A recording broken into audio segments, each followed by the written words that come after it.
వృశ్చికం వారి గనక చూసుకున్నట్లయితే ప్రధానంగా ఇక్కడ రాశిలో ఎప్పుడైతే ఈ యొక్క పక్షంలో మొదటి నుంచి చంద్రుడి యొక్క స్థితి మొదటి రోజు ఉంటుంది. దాని తర్వాత 7 రాశులు మారుతాడు చంద్రుడి పక్షం మొత్తము కూడా.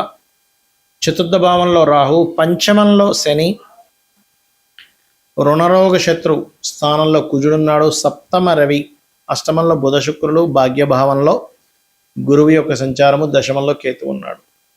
మరి ఈ యొక్క గ్రహస్థితిని అనుసరించి మీకు ఎటువంటి ఫలితాలు జరగనున్నాయి, ఏ దేవత ఆరాధన చేయాలి, ఎటువంటి విషయాల పట్ల మీరు జాగ్రత్తగా ఉండాలి అనేటువంటి అంశాలు చెప్తుంది నేనైనప్పటికీ చెప్పిస్తుంది సాక్షాత్ లలితా అమ్మవారిగా భావిస్తూ ఆ లలితాంబిక అమ్మవారి యొక్క అనుగ్రహం పరిపూర్ణంగా మీకు కలగాలని మనస్ఫూర్తిగా కోరుకుంటూ, ఎప్పుడైతే మొదటి రోజు నుంచే అంటే మొదటి రోజు ప్రత్యేకంగా నీచబట్టి చంద్రుడు అక్కడ ఉన్నాడు కాబట్టి ఆ రోజు కొంచెం ఎమోషన్గా ఉండేటువంటి నిర్ణయాలు ఏవి తీసుకోకండి దయచేసి. ధనపరమైనటువంటి విషయంలో 2 శుభగ్రహాలు ధనభావాన్ని వీక్షిస్తున్నాయి, శుక్రుడు బుధుడు, కాబట్టి ధనపరంగా కొంతవరకు ఇంప్రూవ్మెంట్స్ అయితే ఉంటాయి. గురుబలం పెరుగుతుంది మీకంటే గతంలో జరిగిన కొన్ని ఆటంకాలు అవి కొంత తొలగిపోవడం జరుగుతుంది. గురువు ఎప్పుడైతే మీకు భాగ్యభావంలోకి వచ్చి అక్కడ కొద్దిగా ఉచ్చస్థానంలో ఉంటున్నాడు, కాకపోతే ఎంతైనా కూడా శని రాహులు ఎనర్జీస్తో ఉంటున్నాడు కాబట్టి డ్యూయల్ ఫలితాలు ఇస్తూ ఉంటాడు అక్కడ. కావున ఇక్కడ ఏంటంటే కొద్దిగా ఎప్పుడైతే గురువు భాగ్యంలో ఉంటున్నాడో గురుబలం పెరుగుతుంది, అందులో ఎటువంటి సందేహం లేదు. మీరు ఏదైతే కొన్ని విషయాలంటే మనం చూడండి కొన్ని ప్రయత్నాలు చేస్తూ ఉంటాం, దేవతానుగ్రహం లేదండి అది కావట్లేదని, కానీ ఇక్కడ నుంచి ఆ ప్రయత్నాలు ఫలిస్తాయి. విదేశాలకు వెళ్ళి అక్కడ విద్యను అభ్యసిద్దాం అనుకునేటువంటి వారికి ఇప్పుడు ఉన్నటువంటి గ్రహస్థితి చాలా అనుకూలంగా ఉందని చెప్పుకోవచ్చు. అక్కడ స్థిర నివాసం ఏర్పరచుకోవడానికి, గ్రీన్ కార్డ్ హోల్డర్స్ అవ్వడానికి, వాటన్నిటికీ కూడా చాలా బాగుంది. నిర్ణయాల విషయంలో కొంచెం కొన్ని విషయాల్లో ఆలస్యం అమృతం విషయంలాగా కొన్ని విషయాల్లో తొందరపాటు మంచిది కాదన్నట్టుగా జరుగుతుంటే దాన్ని గుర్తెరిగి జాగ్రత్తగా ఎప్పుడు తొందరగా తీసుకోవాలి, ఎప్పుడు కొంత సమయాన్ని ఆలోచించుకొని తీసుకోవాలనేటువంటిది కొంచెం తెలుసుకోవాల్సిన విషయం. పంచమంలో శని ఉన్నాడు కాబట్టి. కాకపోతే ఇప్పుడు ఏంటంటే కొద్ది గురువు దృష్టి ఉంది కాబట్టి గతంలో చేసినటువంటి కొన్ని నిర్ణయాలు తప్పిదాలని ఇప్పుడు సరి చేసుకుంటారు. శత్రువులు పెరుగుతూ ఉంటారు, శత్రువుపై జయం కూడా పెరుగుతూ ఉంటుంది. కొంచెం అనుకోకుండానే నిత్య జీవితంలో ఏదో ఒక గొడవలు వస్తూ ఉంటాయి. కుజుడు 6లో ఉన్నాడు కాబట్టి కొంచెం ఈ స్పోర్ట్స్ రంగాల్లో ఉండేటువంటి వారికి అయితే బాగుంటుంది, కానీ అనవసరమైన గొడవల జోలికి అయితే వెళ్ళకండి దయచేసి. మరియు ప్రభుత్వ ఉద్యోగాలు, ఆరోగ్య సంబంధించిన శాఖల్లో ఉండేటువంటి వారితో, ఆరోగ్యానికి సంబంధించిన ఎటువంటిదైనా సరే అటువంటి రంగాల్లో ఉండేటువంటి వారితో కాస్త వివాహ ప్రయత్నాలు సఫలీకృతం అవుతాయి. చెప్పాలంటే ఇన్సూరెన్సెస్ మూలంగా కలిసి వస్తుంది. ఉద్యోగం విషయంలో కొన్ని మార్పులు కనబడుతున్నాయి కాబట్టి మీరు ఓం మాణిక్య మకుటాకార జానుద్వయ విరాజితాయే నమః అనే మంత్రం చేయండి, అన్ని విధాలా మీకు బాగుంటుంది. మనకి ఈ గోచారంలో ఉండే గ్రహాల మూలంగా కూడా ఇప్పుడు చూడండి సర్వసాధారణంగా మే ఎండింగ్ కల్లా అయిపోతుంది మనకి ఇప్పుడు కూడా ఎండాకాలం అనేటువంటిది. జూన్ నుంచి చాలా చల్లగా ఉంటుంది, కానీ ఈసారి అలా ఉండదు. ఆల్మోస్ట్ మే 23 తేదీ వరకు కూడా కుజుడు మేషంలో ఉన్నంత కాలము కూడా వేడి అనేటువంటిది ఎక్కువగా ఉంటుంది, గుర్తుపెట్టుకోండి. ఎండ తీవ్రత ఎక్కువగా ఉంటుంది. ఈసారి ఉండేటువంటి ప్లానటరీ పొజిషన్స్ వేరు. అలాగే కయ్యానికి కాలు దూతున్నట్టుగా ప్రతి దేశం కూడా ఏదో ఒక కారణం చదవండి. లాస్ట్ ఆల్రెడీ 2-3 నెలల నుంచి చెప్తూనే వస్తున్నాం, ఈ కుజుడు మారినా కూడా ఈ ఫలితం ఉంటుంది అని. ఆ రకంగా మరియు ఎప్పుడూ చూడనంత వర్షం, ఎప్పుడూ చూడనంత వాటర్ రిలేటెడ్ ఇబ్బందులు, అంటే చూడండి ఒకేసారి పెద్ద పెద్ద ఉప్పెనలా వస్తూ ఉంటాయి, అటువంటివి రానున్నాయి. కాబట్టి నీటికి సంబంధించిన అంటే నీటి ప్రదేశాలకు దగ్గరలో అంటే సముద్రాల దగ్గర, నదుల దగ్గర, మరియు మనకి చూడండి ఒక్కొక్కసారి లాస్ట్ టైం కూడా మన విజయవాడలో వచ్చింది చూసారా, ఆ ప్రవాహం కాస్త వర్షం ఎక్కువ రావడం వల్ల అటువంటి వాటి దగ్గర నివాసం ఉండేటువంటి వారు కాస్త జాగ్రత్తగా ఉండండి. మరియు నీటి మూలంగా కూడా వచ్చే వైరస్లు ఉన్నాయి కాబట్టి కాస్త కాచి చల్లార్చిన నీరు తాగుతూ ఉండండి. ఇక ఇక్కడ గోల్డ్ రేట్ అనేటువంటిది ఒక 1 year వరకు ఫ్లక్చువేషన్ అనేటువంటిది అవుతూనే ఉంటుంది, పెరుగుతుంటుంది, తగ్గుతుంటుంది. ఈ యొక్క ఇదైతే ఉంది క్లియర్గా.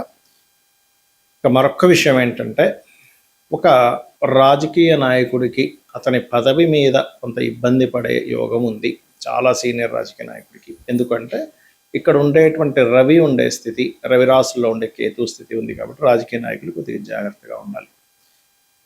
ఇక్కడ ఎప్పుడు కూడా గోచారంలో మనకి గ్రహాల యొక్క మార్పుల వల్ల మన జన్మ జాతకంలో ఉండేటువంటి ఏవైతే భావం ఉంటుందో ఆ భావం యాక్టివ్ అవ్వడము లేదా డియాక్టివ్ అవ్వడం అనేటువంటిది జరుగుతూ ఉంటుంది. అయితే ఎప్పుడు కూడా గోచార ఫలితం ఒక 10 to 15% అనుకుంటే మీ పర్సనల్ చార్ట్, ఎందుకంటే మీరు పూర్వజన్మల్లో ఎటువంటి మంచి కర్మలు చేశారో తద్వారా జననం, ఎటువంటి మనకు తెలుసో తెలియక కొన్ని అజ్ఞానంలో కొన్ని కర్మలు చేస్తుంటాం, తద్వారా కొన్ని ఇబ్బందులు పడుతూ ఉంటాం. కాబట్టి ఎప్పుడు కూడా మీరు గుర్తుపెట్టుకోండి, మీ పర్సనల్ చార్ట్నే ఇక్కడ చూసుకోవాలి. అంటే మీ లగ్నం ఎలా ఉంది, లగ్నాన్ని బట్టే మనిషి యొక్క తత్వం ఉంటుంది. మీ ధనాధిపతి ఎలా ఉన్నాడు, అంటే మీకు ఏ మార్గంలో ధనం ఉంది, ఎప్పుడు మీకు ధనయోగం బాగా ఉంది, ఎప్పుడు కొంచెం ఇబ్బందికరంగా ఉంది అనేటువంటి విషయం చూసుకోవాలి. గుర్తుపెట్టుకోండి ధన సంబంధించిన విషయంలో. అదేవిధంగా మీరు తీసుకునేటువంటి నిర్ణయాలు ఎలాంటివి, అంటే మీరు ఒక ప్రయత్నం చేస్తున్నారు, ఆ ప్రయత్నం ఎందుకు అవ్వట్లేదు అసలు అంటే ఒక్కొక్కసారి ఏమవుతుందంటే ప్రయత్న స్థానము ఫ్రూట్ఫుల్గా ఉండదు. అంటే మీరు ఒక ప్రయత్నం చేస్తుంటే ఆ ప్రయత్నం ముందుకు వెళ్ళడానికి అది సహకరించదు. దాన్ని మూడవ భావము అంటారు. ధైర్యము, సాహసము, దారిద్రము, పరాక్రమం ఇవన్నీ మూడవ భావంలో ఉంటాయి.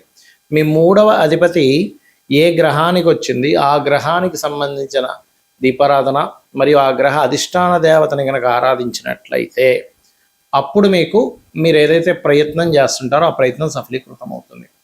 అలాగే మనకి జ్యోతిష్శాస్త్రపరంగా గ్రహాలు ఎలా అయితే మనల్ని సేవ్ చేస్తూ ఉంటాయో అదే విధంగా మనకి ప్రత్యేకంగా చుట్టూ ఉన్నటువంటి, అంటే మనం ఎక్కడైతే నివసిస్తుంటామో ఆ నివాసం ఉంటున్నటువంటి ఇంట్లో 16 జోన్స్ ఏవైతే ఉంటాయి, 16 జోన్స్, ఆ 16 జోన్స్ కూడా మనల్ని రూల్ చేస్తూ ఉంటాయి. అక్కడ కూడా నవగ్రహాలు ఉంటాయి. కాబట్టి నవగ్రహాలు, అష్టదిక్పాలకులు వీళ్ళందరూ ఉంటారు. కాబట్టి వాటి యొక్క ఎనర్జీస్ కూడా మన మీద పనిచేస్తూ ఉంటుంది. ఎందుకంటే అవి స్థిరంగా ఉండేటువంటివి. ఒక ఇంట్లో మనం వెళ్ళామంటే అక్కడ ఉండే దోషం స్థిరంగా పెరుగుతూ ఉంది అలా అన్నమాట. కాబట్టి మీరు ఒక గృహం తీసుకునేటప్పుడు ఏ డైరెక్షన్లో ఉండేటువంటి గృహాన్ని మీరు తీసుకోవాలి. అన్ని డైరెక్షన్స్ మంచివే, గుర్తుపెట్టుకోండి. ఇక్కడ తూర్పు, పడమర, ఉత్తర, దక్షిణము, ఆగ్నేయము, వాయువ్యము, అదేవిధంగా ఈశాన్యము, అన్నీ మంచివే. 16 డైరెక్షన్స్ మంచివే. కాకపోతే ఇక్కడ ఏంటంటే మీకు ఏ డైరెక్షన్ పనిచేస్తుంది ఈజ్ మోస్ట్ ఇంపార్టెంట్. ఇది ప్రధానంగా గుర్తుపెట్టుకోండి. అదేవిధంగా మరొక విషయం ఏంటంటే ఇక్కడ మీకు సంతాన అభివృద్ధి ఎందుకు లేదు, సంతానం అభివృద్ధి అవ్వాలంటే ఏం చేయాలో కూడా మీ జాతకంలో ఉంటుంది. అదేవిధంగా మీ రుణరోగ శత్రు బాధలు ఎలా తగ్గుతాయి, అసలు వివాహ యోగం ఎప్పుడుంది, ఎలాంటి వ్యక్తితో ఉంది, ఏం చేస్తే వివాహ యోగం కలుగుతుంది, అది సిన్సియర్గా చేయగలగాలి. ఒక మంత్రం చెప్పాము వివాహం అవ్వడానికి, ఓం కామేశబద్ధ మాంగళ్య సూత్ర శోభిత కందరాయ నమః అని. 2 రోజులు చేసి మానేసి మళ్ళీ వారం రోజుల తర్వాత మళ్ళీ మొదలుపెట్టి మళ్ళీ మానేసి 2 రోజులు చేసి అలా చేస్తే మీకు ఎక్కడా కూడా ఫలితం రాదు, గుర్తుపెట్టుకోండి. చిన్న ఎగ్జాంపుల్, జిమ్కి వెళ్తేనే రెగ్యులర్గా వెళ్ళాలి. ఒక 2 సంవత్సరాలు వెళ్తే మీ బాడీ ఫిట్ అవుతుంది. అలాంటిది మీరు మంత్రము ఎలా పనిచేస్తుంది? 2 రోజులు చేసి మానేసి మళ్ళీ 3 రోజులు చేసి మానేస్తే పనిచేయదు. రెగ్యులర్గా రోజు చేసేటువంటి మంత్ర సాధన మీకు చక్కటి ఫలితాలను ఇస్తుంది, గుర్తుపెట్టుకోండి. అలాగే మరొక విషయం ఏంటంటే ఇక్కడ గమనించినట్లయితే మీరు ఎప్పుడూ కూడా మీ జాతక చక్ర రీత్యా, అంటే మీ యొక్క దీని పరంగా చూసుకుంటే ఎప్పుడు కూడా గుర్తుపెట్టుకోండి, మీ లైఫ్లో ఒక మంచి దశ అనేటువంటిది ఉంటుంది. ఆ మంచి మహాదశ ఎప్పుడుంది, మంచి అంతర్దశ ఎప్పుడుంది, అప్పుడు ఎక్కడా కూడా మనం రెస్ట్ తీసుకోకుండా పని చేయగలగాలి. అది అసలు మీకు ఆ సమయం అనేటువంటిది ఏదైతుందో మీరు రెగ్యులర్గా సంపాదించే దానికంటే ఒక 10 times ఇచ్చే టైం అంటారు దాన్ని, మహాదశ. అది ఒక్కొక్క లగ్నానికి ఒక్కొక్క గ్రహం ఇస్తూ ఉంటుంది. ఒక్కొక్కసారి కొంతమందికి 2-3 దశలు బాగా కలిసి వస్తాయి, కొంతమందికి ఒక్క దశ కూడా కలిసి రాకపోవడం, కొంతమందికి లైఫ్ లాంగ్ అద్భుతంగా ఉండడం, కానీ కొంతమందికి 1-2 దశలు కలిసి రావడం జరుగుతుంది. అదేంటో పట్టుకోగలగాలి. లేదా ఇప్పుడు నడుస్తున్నటువంటి మహాదశ బాగా యోగించాలంటే ఏం చేయాలో పట్టుకోగలగాలి. అంటే ఎలా చేసుకోవాలి? ఇప్పుడు నడుస్తున్న మహాదశ నాథుడు ఎంత పర్సంటేజ్ మనకు ఫేవర్ చేస్తున్నాడు? ఒక 20%, 30%, 40%, 50%, లేకపోతే 70% అనేది ఉంటుంది, 80%, 90%. ఇప్పుడు మిగిలింది ఎందుకు అక్కడ మనకి యోగించట్లేదు? దానికి సంబంధించినటువంటి రెమెడీ ఏం చేసుకోవాలి? చిన్న చిన్న దానాలతోని, ఒక మంత్రంతోని దాన్ని అధిగమించవచ్చు. సో ఇవన్నీ చేస్తూ అమ్మవారి అనుగ్రహాన్ని మీరు పరిపూర్ణంగా పొందాలని మనస్ఫూర్తిగా కోరుకుంటూ శ్రీమాత్రే నమః.